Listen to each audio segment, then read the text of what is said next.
Mesdames et messieurs, bienvenue. Aujourd'hui, on va parler des 3 aliments qui détruisent le plus ta testostérone. Donc si tu manges bien, tu t'entraînes bien, tu dors bien, mais t'as encore des petites passes où t'as pas d'énergie et tu comprends pas pourquoi, peut-être et même sûrement que t'as pas pensé encore à ces 3 aliments qui niquent ta testostérone en douce et qui de surcroît baissent ton énergie. Souvent, quand t'as tout optimisé mais que t'as encore des lacunes d'énergie, tu comprends pas trop ce qui se passe à l'intérieur de ton corps et tu vas être séduit par les remèdes miracles qu'on va te vendre. Mais le problème des remèdes miracles, c'est un surplus. Donc en gros, tu cherches pas en profondeur la cause de ce mal-être. Et si tu cherches pas en profondeur la cause de ce mal-être, bah, tu vas rajouter une couche d'un autre produit sur la cause de ton mal-être, on n'aura pas identifié le mal-être et ça a très peu de chances de régler le mal-être. Mais tu peux te dire aussi, ah c'est ma routine, c'est mon programme qui est pas bon, c'est mes habitudes qui sont pas bonnes, mais si t'as tout plus ou moins optimisé et que tu restes toujours à ce problème-là, c'est qu'il faut pas changer les réglages là-dessus. Et tu vas voir que c'est beaucoup plus subtil que ce que tu penses parce qu'aujourd'hui je te parle de 3 aliments et 3 aliments que t'as probablement consommés cette semaine sans même le savoir. Peut-être que t'en as déjà entendu parler sur le fait que c'était nocif, mais le soja. Le soja, mon ami,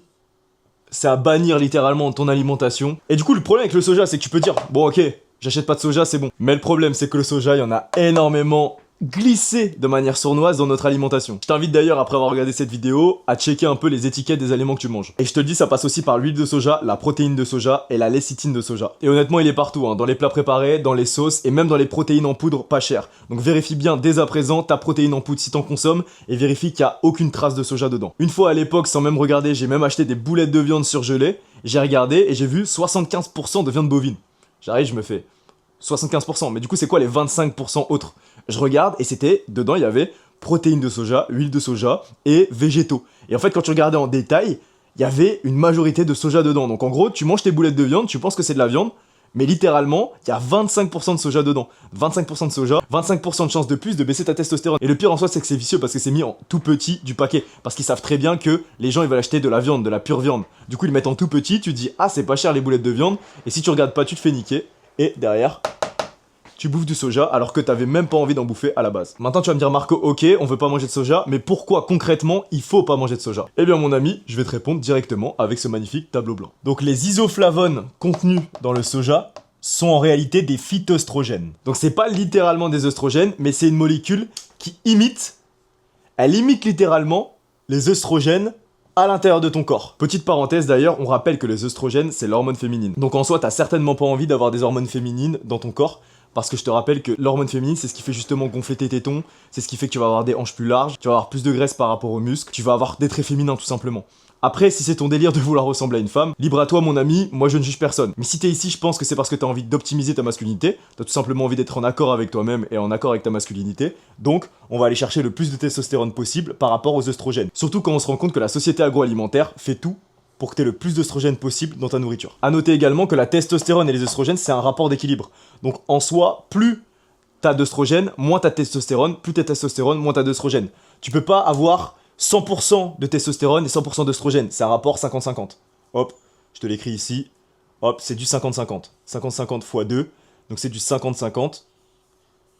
Voilà, donc ton but c'est pas d'être à 50-50. Normalement, si t'es un homme normalement constitué, t'as plus de 80-90% de testostérone par rapport aux œstrogènes. Le problème, c'est qu'avec ce que tu manges comme œstrogène sans le savoir, tu vas potentiellement baisser ton taux de testostérone et tu vas pas savoir d'où ça vient. Et c'est ça qui est traître en fait. Et c'est pour ça que je suis ici pour t'en parler, pour t'avertir, comme ça après, tu prendras les décisions, mais au moins t'auras tous les tenants et les aboutissants de ta décision. Et je te parle de ça, d'ailleurs, il y a des études scientifiques qui confirment mes dires, comme la Clinical Nutrition, il me semble, European Clinical Nutrition, qui confirme ça, en gros, qui dit que les isoflavones, donc contenus dans le soja, vont augmenter drastiquement les œstrogènes et du coup faire baisser ta testostérone. Donc ça c'est prouvé scientifiquement, il y a eu des études qui ont été faites là-dessus. Moi d'ailleurs quand j'ai regardé mes anciennes protéines en poudre, parce que vu que je suis carnivore, ça fait bien longtemps que je prends plus de protéines en poudre parce qu'en fait j'en ai plus besoin, j'ai plus besoin de surplus parce que j'arrive à faire largement mes 2 grammes par kilo de poids de corps. Mais quand j'ai regardé mes anciennes protéines en poudre, parce que j'en avais encore dans mes placards, j'ai vu dès la 3ème ligne la lécithine de soja sur ma prot en poudre. Donc directement, je te fais pas un dessin, la protéine en poudre dans la poubelle. D'ailleurs, si tu veux remettre en question ton alimentation et si tu veux voir te faire une nouvelle diététique saine, sans aucun aliment transformé et pourquoi pas peut-être même commencer la diète carnivore, c'est la diète que je pratique actuellement, n'hésite pas à t'abonner parce qu'il y a plein de vidéos qui sortent là-dessus prochainement et j'ai commencé aussi sur TikTok à vulgariser le format et je parle aussi de tout ce qui est aliments transformés, les fruits, les légumes, etc.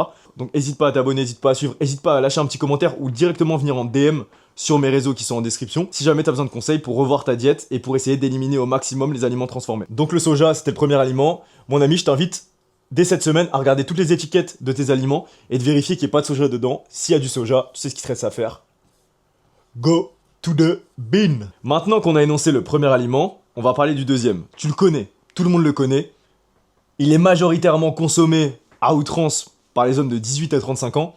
Même les plus âgés en soi, ça concerne tous les hommes. Ça concerne les femmes également, mais là on parle d'hommes ici. C'est tout simplement, mon ami, l'alcool. Bien évidemment, l'alcool. Parce qu'en plus, l'alcool, paradoxalement, c'est celui qu'on assimile le plus limite à la masculinité. Tu sais, l'archétype classique, on va boire une bière entre potes, on est entre mecs, on est bien, on est cool, et on s'envoie l'alcool. Waouh, qu'est-ce que c'est masculin? C'est trop bon l'alcool, il y a plein de sucre dedans. On dit souvent, allez hop, cul sec, ça augmente ta testo l'alcool.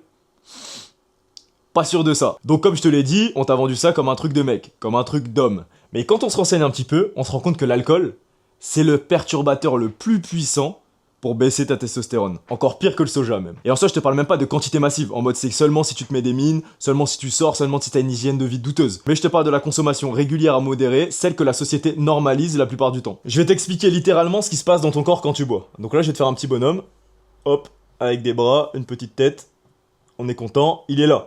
Il prend son verre d'alcool. Hop, tu vois, ça déborde un peu, il y a un peu de mousse. Il va boire le verre d'alcool. Hop, il est content, il boit le verre d'alcool. Les gars, cul sec, je suis un homme si je le finis cul sec. Il le boit, il le boit, il le boit, il le boit. Sauf qu'ici, il a un sexe en fait. L'homme, il a un sexe, on est d'accord. Donc, hop, il ingère l'alcool. Ça rentre dans son corps. Quelques heures plus tard, ça s'infiltre dans son système digestif. Et quand tu vas commencer à l'ingérer, ça va agir directement sur, je te l'ai écrit ici, les cellules de Leydig, ce qui fait que ça va influencer indirectement tes testicules. Sache que les cellules de Leydig, c'est justement les cellules qui produisent ta testostérone.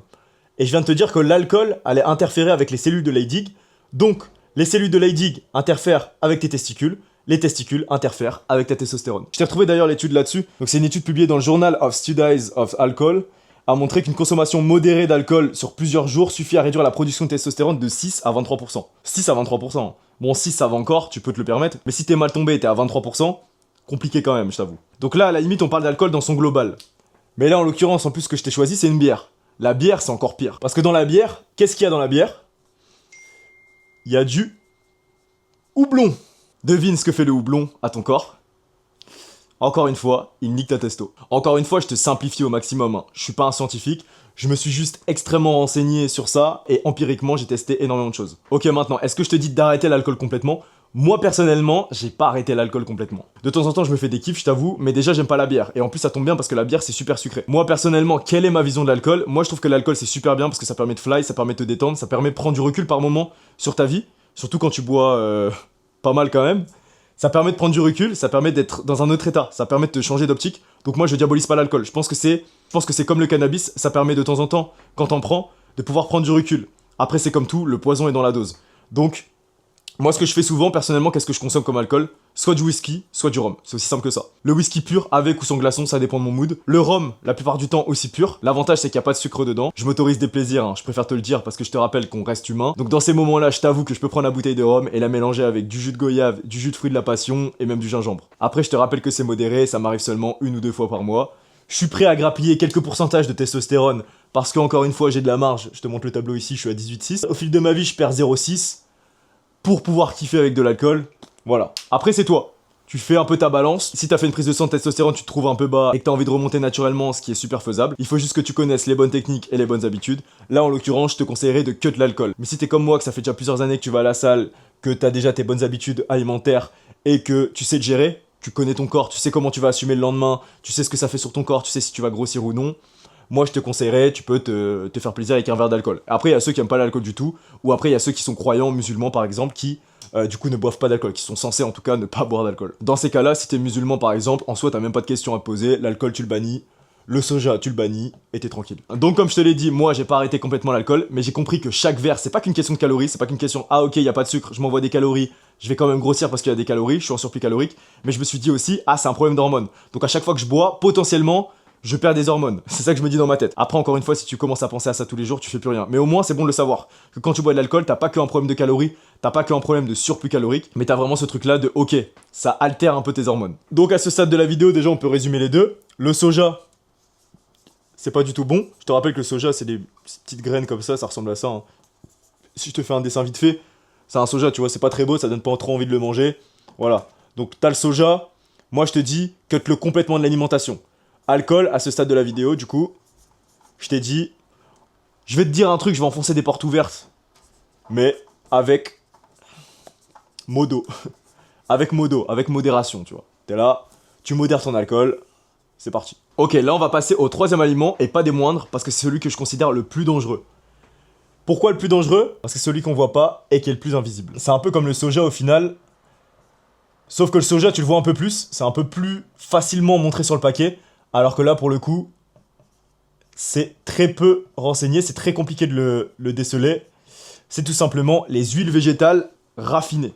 Ça, c'est le pire que tu puisses avoir dans ton alimentation. Dans le gang des trois, c'est vraiment celui qui va te faire des coups en douce, des coups de pute, tu vois. Donc, qu'est-ce que les huiles végétales raffinées? C'est tout simplement ce qui va cuire tes aliments. Surtout, en majorité, dans les restaurants, dans les fast-foods, etc. Donc, ça peut être l'huile de tournesol, l'huile de colza, l'huile de soja, on en parlait tout à l'heure, l'huile de maïs, c'est pour ça qu'on dit souvent, ouais, fils de maïs, t'es un fils de maïs, ouais, t'as pas de testostérone, t'es un fils de maïs, t'es un fils de soja. Pourquoi on dit ça? Bah, tout simplement pour les personnes qui ont pas de couilles, on dit ça, et au final, ça a une cohérence, tu vois. Ça a une cohérence. Je te traite de fils de soja, ok, tu bouffes trop de soja, t'as pas de testicules, t'as pas de couilles. Je vais faire trop loin.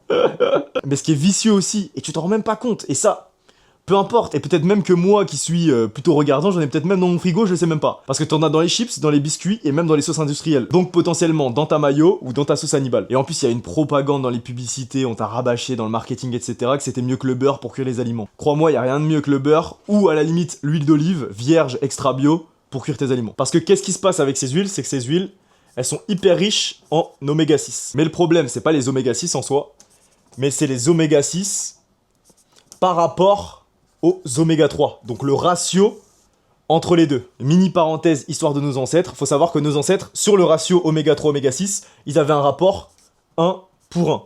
Alors qu'aujourd'hui, écoute-moi bien, dans le monde moderne, un homme moderne a un rapport de 20 pour 1 en faveur des oméga 6. Tu te rends compte de la différence? On a fait x20 à cause des aliments transformés par rapport à nos ancêtres. Donc maintenant tu vas me dire, ok Marco Almeida, t'es bien gentil avec tes stats, t'es bien gentil avec tes numéros, mais qu'est-ce que ça fait concrètement sur ma testostérone? Eh bien tout simplement, ça crée une inflammation. Hop, je te le mets ici. Une inflammation. Hop, ça s'inflamme. Ça s'inflamme, on va mettre une petite flamme. Une inflammation chronique. Et cette inflammation chronique supprime directement et entache directement la production, encore une fois, je te laisse deviner, de la testo. Donc déjà, par défaut, ces huiles sont mauvaises. Mais le pire, c'est quand tu commences à les chauffer, du coup, c'est encore pire parce que là, ça va libérer des aldéhydes. Bon, je t'écris aldé. Et qu'est-ce que les aldéhydes? C'est des composés chimiques toxiques qui vont altérer ton système endocrinien. Et ton système endocrinien, encore une fois, qu'est-ce que c'est? C'est le chef d'orchestre. Il est là, il a ses baguettes, le système endocrinien. Et en dessous, t'as toutes les hormones. Bam, bam, bam, bam, bam, bam, bam, bam, bam, bam, bam. T'as toutes les hormones. Et ton système endocrinien, c'est le chef d'orchestre. Il est en train de littéralement créer un orchestre avec tes hormones. Et lui, en fait, il se fait littéralement bully par les aldéhydes, il se fait déconcentrer. Donc littéralement, lui, il est en train d'organiser son orchestre pour être la plus belle symphonie de ton corps, pour vraiment que tu rayonnes de mille feux.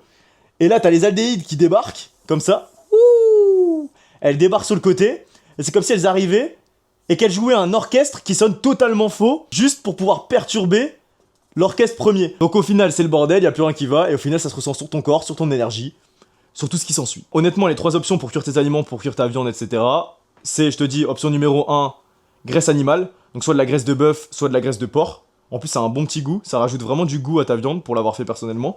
Le beurre, ça fonctionne aussi, j'utilise aussi le beurre souvent. Et après, t'as l'huile d'olive. Moi, comme je suis en carnivore, avant, j'utilisais l'huile d'olive.